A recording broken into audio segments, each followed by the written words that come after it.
नमस्कार, मैं चितरंजन कुमार और आप देख रहे हैं सिटी न्यूज़। हमारी मौजूदगी औरंगाबाद के सिंह कोठी पर है, जहां पर पूर्व सांसद और भाजपा नेता सुशील कुमार सिंह हिंदू जो सेना है, हिंदू के लोगों के जो द्वारा जो शोभा यात्रा निकाली गई है उसके स्वागत में खड़े हैं और आरती का आयोजन किया गया है। इनके द्वारा प्रत्येक वर्ष आरती की आयोजन की जाती है, जिसमें राम भक्त जो है वह शामिल होते हैं। कई कार्यकर्ता भी इनके इस कोठी पर मौजूद हैं। हम जानने का प्रयास करेंगे। सर, औरंगाबाद में यह आयोजन जो है वह प्रत्येक वर्ष किया जाता है, भव्यता जो है वह प्रत्येक वर्ष बढ़ते जा रहा है, क्या कहेंगे? इसलिए कि लोगों में उत्साह है, अपने भगवान के प्रति लोगों में आस्था है, श्रद्धा है। और जिस देश का अस्तित्व ही राम से है, जिस देश का नाम ही राम के वंशज से है, तो जो भी भारतवंशी होगा निश्चित रूप से वो उत्साहित होगा, उल्लासित होगा और हर वर्ष उनका उत्साह बढ़ता जाता है और शोभा जुलूस की, शोभा यात्रा की भव्यता जो बढ़ती जाती है,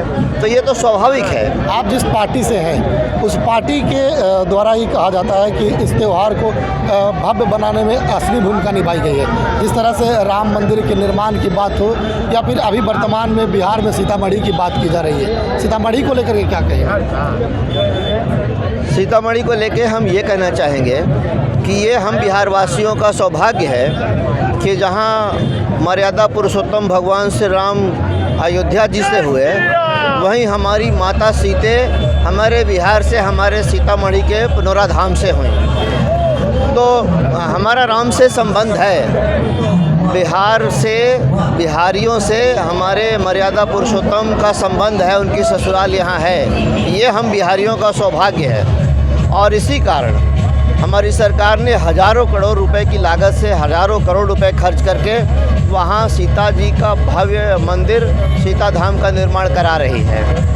औरंगाबाद वासियों को क्या कहेंगे अपने ओर से? औरंगाबाद वासियों को यही कहेंगे कि जिस तरह से पूरा देश आज राममय है, सारे राम भक्त उत्साहित हैं, उल्लसित हैं और पूरे देश में पूरे 9 दिन का ये पर्व, और कल शोभा यात्रा, कहीं आज शोभा यात्रा, कहीं और कल शोभा यात्रा, तो पूरा देश राममय हो गया है। उसी तरह से औरंगाबाद के वासी भी राममय हो गए हैं और ये भगवान भास्कर की नगरी है।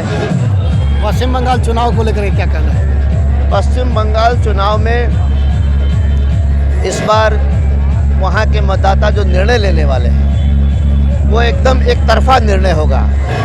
जो भी राम भक्त हैं वो एक तरफ होंगे, वो एनडीए की तरफ होंगे, और जो देश में रहकर, हिंदुस्तान में रहकर पाकिस्तान की बात सोचते हैं वो अलग रहेंगे और उनकी ज़रूरत भी नहीं। ममता दीदी तो ताल ठोक रही है कि फिर जीत लेंगे। ममता जी बहुत बेचैनी में है और एक तरह से वो डिप्रेशन में ऐसा लगता है। जब उनका भाषण को सुनता हूँ, उनके स्टेटमेंट को सुनता हूँ, तो ऐसा लगता है वो बहुत बेचैनी में है, बहुत घबराहट में है।